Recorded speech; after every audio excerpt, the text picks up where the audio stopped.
मैं हूं वीरेंद्र कुमार। आप देख रहे हैं नई सोच न्यूज। जब पवन सिंह जी को निर्दलीय ही चुनाव लड़ना था तो काराकाट लोकसभा ही क्यों चुना?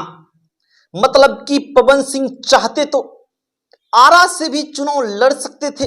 जब पवन सिंह जी को निर्दलीय ही चुनाव लड़ना था तो पवन सिंह आरा से चुनाव क्यों नहीं लड़े? पवन सिंह जी का घर भी आरा में है, पवन सिंह का क्षेत्र भी आरा है। आखिरकार क्या वजह है कि पवन सिंह जी आरा लोकसभा क्षेत्र से चुनाव जो है वो नहीं लड़े? पवन सिंह चाहते तो आसनसोल से भी चुनाव लड़ सकते थे, जहां पर कि भाजपा ने पवन सिंह जी को टिकट दिया था। पवन सिंह से भाजपा जो है फिर से टिकट छीन लिया और पवन सिंह का भारी बेइज्जती कर दिया भाजपा ने। पवन सिंह जी को लगते थे कि भाजपा हम पर भरोसा जताएंगे और पवन सिंह जी चाहते भी थे कि भाजपा महाराजगंज से टिकट दे दे। पवन सिंह को निर्दलीय ही अगर चुनाव लड़ना था तो पवन सिंह जो चाहते थे कि भाजपा महाराजगंज से टिकट दे, तो पवन सिंह जी निर्दलीय तो महाराजगंज से भी चुनाव लड़ सकते थे। आखिर क्या वजह है कि पवन सिंह महाराजगंज से भी चुनाव नहीं लड़े, पवन सिंह आरा से भी चुनाव नहीं लड़े? पवन सिंह ने काराकाट ही लोकसभा क्यों चुने? सबसे बड़ी बात है, सोचने पे आप मजबूर हो जाइएगा। अगर आप जानेंगे तो यकीन कीजिए आप भी सोचने पे मजबूर हो जाएंगे। कहेंगे कि गायकी के क्षेत्र के धुरंधर पवन सिंह, गायकी के क्षेत्र में परचम लहराने वाले पवन सिंह का दिमाग कितना तेज चलता है। यह बात भी आप जान लीजिए कि अगर आप जानेंगे कि पवन सिंह जी काराकाट लोकसभा ही क्यों चुना, तो यह बात जानकर आपके दिमाग की नसें जो है ना वो हिल जाएगी। उससे पहले हम आपको बताएंगे काराकाट लोकसभा के बारे में। काराकाट लोकसभा में अभी तक सिर्फ 3 बार ही लोकसभा का चुनाव हुआ है, क्योंकि इससे पहले जो है कोई ऐसा बिहार में लोकसभा क्षेत्र था ही नहीं काराकाट के नाम से। काराकाट पहले विक्रमगंज लोकसभा के अंतर्गत आते थे। 2008 में काराकाट लोकसभा बना, उसमें अब तक जो है 3 बार जो है लोकसभा का चुनाव हुआ है। यानी कि कहने का साफ साफ मेरा तात्पर्य है, मेरा मतलब है कि जब से काराकाट लोकसभा चुनाव का बिहार के मानचित्र पर, देश के मानचित्र पर निर्माण हुआ है, तब से सिर्फ और सिर्फ 3 बार ही लोकसभा का चुनाव हुआ है। फर्स्ट इलेक्शन 2009 में हुआ, सेकेंड इलेक्शन 2014 में हुआ, थर्ड जो है 2019 में हुआ और इस बार जो है चौथी बार जो है काराकाट लोकसभा चुनाव होने जा रहा है।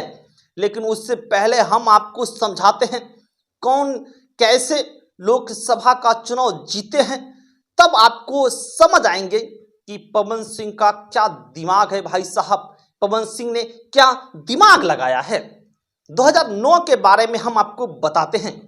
महाबली सिंह जेडीयू के नेता थे और यह यहां से चुनाव जीते थे, लेकिन जेडीयू और बीजेपी का 2009 में गठबंधन था और गठबंधन के अंतर्गत ही महाबली सिंह जो है वो काराकाट लोकसभा से चुनाव जीते थे। सेकंड स्थान पे कांति सिंह जी रहे थे, जो आरजेडी के नेता थे, उसको चुनाव हराए थे। कौन हराए थे?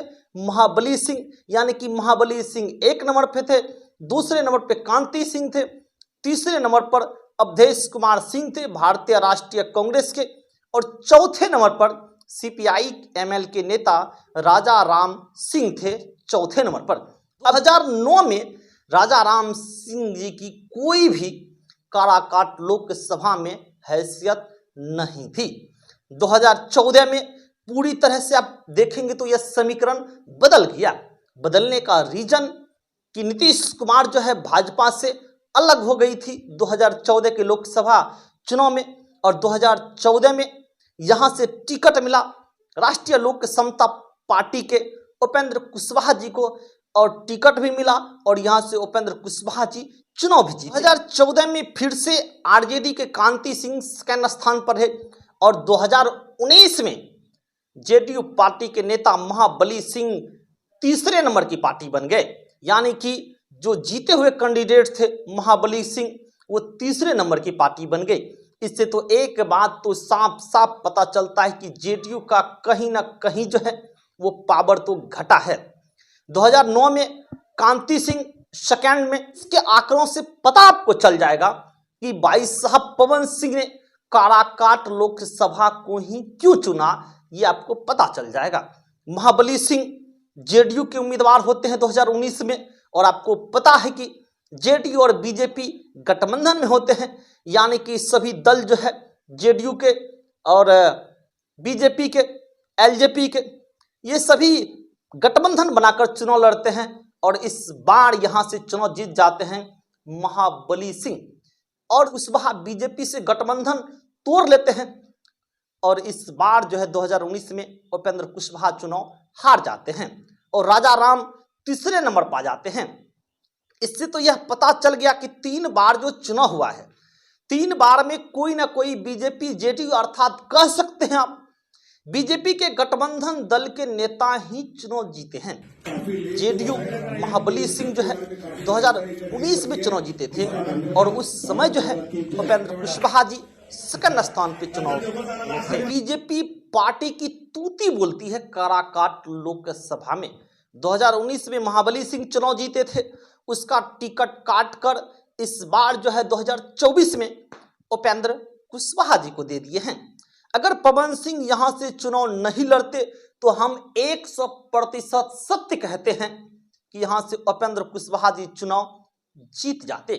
सबसे बड़ी दिलचस्प तो बात यह है कि इस लोकसभा पर ध्यान से सुनिए, बीजेपी ने अपना उम्मीदवार कभी खड़ा ही नहीं किए हैं, काराकाट लोकसभा चुनाव से कभी नहीं उतारे हैं, ये बात जान लीजिए।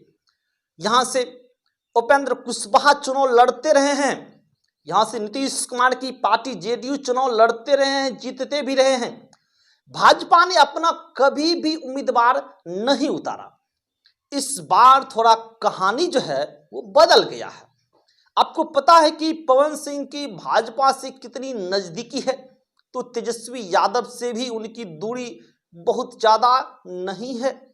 तो पवन सिंह ने काराकाट लोकसभा इसीलिए चुना कि भाजपा का यहाँ पे कोई व्यक्ति नहीं है, भाजपा का कोई उम्मीदवार यहाँ पे चुनाव नहीं लड़ रहा है और राजद का भी कोई अपना उम्मीदवार जो है ना काराकाट लोकसभा में चुनाव जो है वो नहीं लड़ रहा है। भाजपा माले के राजा राम कुशवाहा चुनाव लड़ रहे हैं। पवन सिंह को पहला फायदा तो यह हो जाता है कि पवन सिंह की सीधी टक्कर किसी भाजपा प्रत्याशी से नहीं है, ना ही राजद के किसी प्रत्याशी से है। अगर पवन सिंह निर्दलीय चुनाव जीत जाते हैं ना तो पवन सिंह फिर भी भाजपा को ही समर्थन करेंगे, लेकिन पवन सिंह को चुनाव जीतना इतना आसान नहीं होगा, क्योंकि उपेंद्र कुशवाहा को अब तक लोग जो है वहां वोट करते आए हैं, महाबली सिंह को वोट करते आए हैं। पवन सिंह इस क्षेत्र में कोई खास गए भी नहीं है, लेकिन पवन सिंह का जो अपना वोटर है यानी कि सवर्णा की वोटर, पवन सिंह काराकाट लोकसभा में भले ही प्रसिद्ध होंगे अपनी गायकी की वजह से, लेकिन राजनीतिक में पवन सिंह कच्चे खिलाड़ी हैं। पवन सिंह जो है अगर जीतेंगे तो बीजेपी के साथ जाएंगे, अगर नहीं जीतेंगे हारेंगे तो बीजेपी को लेकर डूबेंगे। अब हम ऐसा इसलिए कह रहे हैं क्योंकि पवन सिंह राजपूत समाज से है और राजपूत समाज का वोटर जो है वो 2.5 लाख है काराकाट लोकसभा में, यानी कि पवन सिंह की जो वोटर है, पवन सिंह के समाज का जो वोटर है वो अगर वोट करते हैं, यानी कि राजपूत समाज वोट करते हैं, सवर्ण जो भी जाति है वो वोट करते हैं, तो निश्चित रूप से पवन सिंह आखिरकार वोट काटेंगे किसका? तो पवन सिंह वोट काटेंगे बीजेपी का। तो इससे तो साफ साफ सिद्ध हो जाता है कि पहली बार राजा राम जी सीपीआई एमएल के नेता जो हैं काराकाट लोकसभा क्षेत्र से चुनाव जीत सकते हैं, लेकिन पवन सिंह को काराकाट लोकसभा क्षेत्र में चुनाव जीतना मुश्किल ही नहीं।